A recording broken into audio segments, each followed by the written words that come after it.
আমার মনে হয় মেয়েদের পছন্দের খাবারের মধ্যে একটা ফুচকা, কারণ ফুচকা দেখলে মেয়েরা একদমই লোভ সামলাতে পারে না। নানির বাড়ি থেকে আপুর বাড়িতে গেলাম, আপুর বাড়ি থেকে আবার উরুষে বেড়াতে গেলাম, এসব কিছু নিয়ে থাকছে আজকের একটা ছোট্ট ব্লগ। আসসালামু আলাইকুম, সবাই কেমন আছেন? আশা করি ভালো আছেন। আলহামদুলিল্লাহ আমি অনেক অনেক ভালো আছি। সকালবেলা ঘুম থেকে উঠে খাওয়া দাওয়া করে ফ্রেশ হয়ে তো আপুর বাড়িতে চলে যাচ্ছি, মানে নানির বাড়ি থেকে বড় আপুর বাড়িতে যাচ্ছি। হেঁটে হেঁটেই যাচ্ছিলাম, সাথে দেখলাম একটা ভ্যান ওই পাড়াতেই যাচ্ছে, তো ভাবলাম ভ্যানে চড়ে যাই, হেঁটে যাওয়ার কোনো দরকার নেই। আমার নানির বাড়ি আর বড় আপুর বাড়ি এই পাড়া আর ওই পাড়া, আমরা হেঁটে হেঁটেই যাই। নানির বাড়িতে ঈদের দাওয়াত খেতে এসে বড় আপুর বাসাতেও ঈদের দাওয়াত পেয়ে যাই, তো এখানে দাওয়াত খেতে আসি আমরা। এইদিকে এই তো আমার বড় আপু কাজে কামে খুবই ব্যস্ত, কারণ বাসাতে মেহমান আসবে, আর বাসাতে মেহমান আসলে কি পরিমাণ চাপ থাকে সেটা তো আমরা মেয়েরা জানি আর কি। আর এদিকে এই তো দেখেন আমার মামাতো বোন মনিকার ভিডিও করার একদমই সিস্টেম নেই, ফোন বেঁকা করে ধরে আছে, সেটাই আমি দেখাচ্ছিলাম, আর সেও দেখেন হাত কিভাবে বেঁকা করে আছে। তারপরে এদিকে আবরার এই তো দেখেন একটু হাঁটাহাঁটি করে নিচ্ছে বসে। আমরা খেলাম হচ্ছে লাভ কেক। লাভ কেক খাওয়ার পরে দেখি মনিকা আর আমার আবরার বাবা এইদিকে হচ্ছে দুইজন খেলা করতেছিল। তারপরে দেখি আমাদের স্পাইডারম্যান চলে এসেছে। তারপরে এইদিকে দেখেন দুই ভাই তো দুই ভাইকে পেয়ে অনেক খুশি, তারা অনেক আনন্দ করছিল, খেলা করছিল। আর এইদিকে আমার বড় বোন তাদের পুকুরের মাছ নিয়ে বসে পড়েছে কাটাকাটি করতে। মানে কি আর বলবো, মেয়েরা মনে হয় এরকমই হয়, বাবার বাড়িতে আসলে কাজ কাম সব ভুলে যায়। শ্বশুর বাড়িতে গেলে ওদের কাজের স্পিরিটই আলাদা, মনে হয় একদম পাকা রাঁধুনি, পাকা গিন্নি। কোন কোন আপুদের এরকম হয় অবশ্যই জানাবেন। খেতে খেতে আর কতটুকু ভিডিও করব, তাই সবকিছু ভিডিও করতে পারিনি, একটু একটু করে ক্লিপ নিয়েছি। খাওয়ার সময় একা একা ভিডিও করতেও তেমন একটা ভালো লাগে না, তো বিকাল বেলা এই তো এগুলা খেলাম, সেমাই মিষ্টি মোজো। খাওয়া দাওয়া শেষে একটু রেস্ট করে এই তো আমরা ঘুরতে বের হয়েছি ওরুসের উদ্দেশ্যে। ওরুসটা হয় বানেশ্বর খুঁটিপাড়া, সেই ছোট্টবেলা থেকেই দেখে আসছি বানেশ্বর খুঁটিপাড়া এই ওরুসটা হয়। নানির বাড়ি থেকে ওরুস দেখতে আসতাম, আর এখন আপুর বাসা থেকেই দেখা হয়, কারণ ওরুসের একদম পাশেই আপুর বাসা। নানির বাসাও এখানে, কিন্তু নানির বাসা একটু দূরে হয়। তো যখন আপুর বিয়ে হয়েছিল না, তখন আমরা আপুরা সবাই মিলে নানির বাড়ি থেকে ওরুস দেখতে আসতাম। পীরের এই মাজারের ওরুস প্রতি বছরই হয়। এদিকে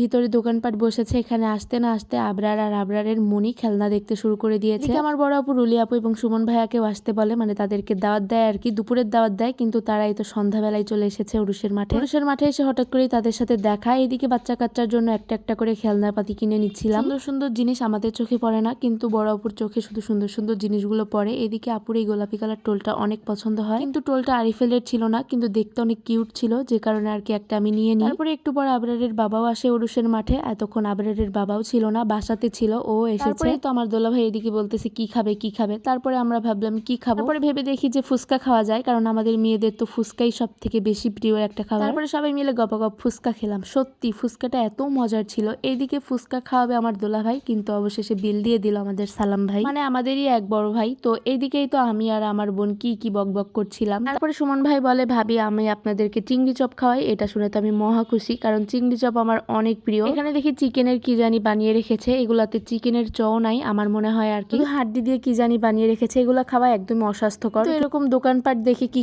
খাবো কিছুই পাই না, তখন খাওয়া হয়ে যায় আর কি। তবে আমার চিংড়ি চপ অনেক প্রিয়, কিন্তু বাসাতে বানিয়ে খাওয়া বেশি ভালো, বাহিরের গুলো এখন একদমই অস্বাস্থ্যকর। তারপরে চলে আসি জিলাপির দোকানে, এখানে কি কি বিক্রি করছে এগুলাই দেখলাম। তারপরে অবশেষে নিয়ে নিলাম হচ্ছে দাঁত ভাঙ্গা, যেটাকে আমরা ঝুড়ি বলি, আবার অনেকে দাঁত ভাঙ্গা বলে। মিষ্টি জাতীয় খাবার খুব একটা প্রিয় না, কিন্তু আমাদের ফ্যামিলির প্রায় সবারই মিষ্টি জাতীয় খাবার প্রিয়, আবরারেরও তো অনেক প্রিয়। ঘুরে ঘুরে একদম খুবই ক্লান্ত হয়ে গিয়েছি, গরমও ধরে গেছে, তো এদিকে একটা শরবত খেয়ে নিলাম, শরবত খেলে একদম জান দিল ঠান্ডা হয়ে যায়। আসলাম মাঝারের সামনে। এই ওরুসের ভিডিও এর আগের বারও আমি শেয়ার করেছিলাম, মানে এর আগের বছরের, এই বছরেরও পীরের ওরুসের ভিডিও আপনাদের সাথে শেয়ার করে দিলাম। শেষে বাচ্চা কাচ্চার জন্য কিছু কেনাকাটা করেছি, খাবার কিছু কিনেছি, আর আমরা ওইখানে কিছু খেয়েছি, আর হাতে করে একটা একটা করে সবাই টোল নিয়েছি। ওগুলো এত কিউট ছিল, তো সবাই নিয়েছে একটা একটা করে। তারপরে মেলা থেকে যেগুলা কিনে এনেছে ওইগুলাই আপু নাস্তা দেয়, ওইগুলা খাওয়া দাওয়া শেষে এখন সবাই বিদায় নিচ্ছে। সবাই ভালো থাকবেন, আল্লাহ হাফিজ।